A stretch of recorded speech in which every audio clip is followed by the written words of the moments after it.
President Biden today said Russia's invasion of Ukraine has led to a complete rupture in U.S.-Russian relations. And for some time, for some in Moscow, it's also led to a divide, with some even daring to protest Putin's military moves. ABC's James Longman is in Moscow with the latest on how the people of Russia are reacting tonight. Sadness and shock in Russia tonight. The government says most people support Vladimir Putin's war, but in Moscow tonight, protesters risked arrest to show their opposition to it.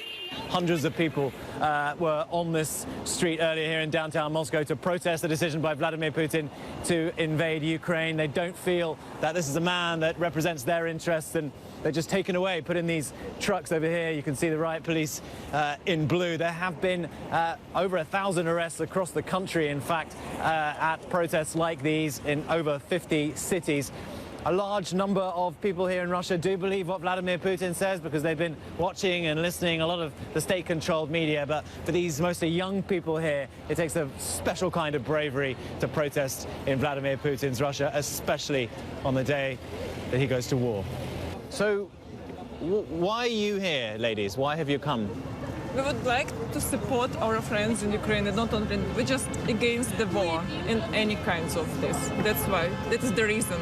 Do you feel scared being here? Yes, a little bit. I mean, shame for our government. Last night, blasts were heard around Kiev as Russia launched its major invasion into Ukraine.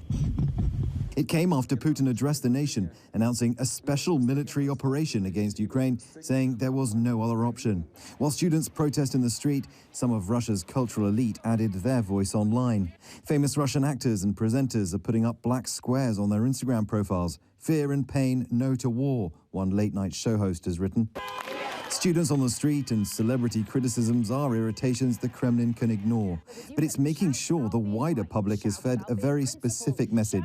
Russian state TV is trying to dampen the tone. Oh, well, lies have a habit of catching up with you in the end. Because even Putin's supporters, many ordinary Russians, regard Ukraine with real affection. Many will have felt uneasy about an attack on their southern neighbor. so would you be upset if there was an invasion? Yes, definitely, yes.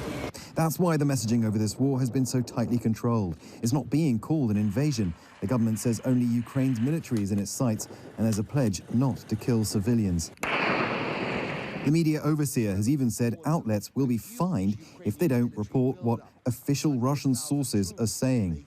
But many Russians aren't interested in war, especially if looming sanctions cripple the economy.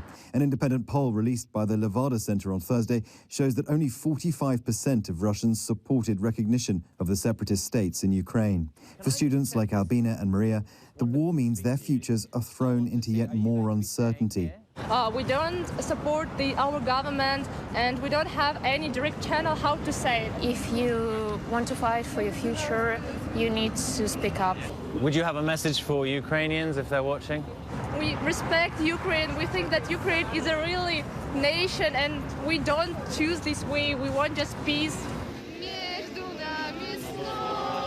Our thanks to James Longman.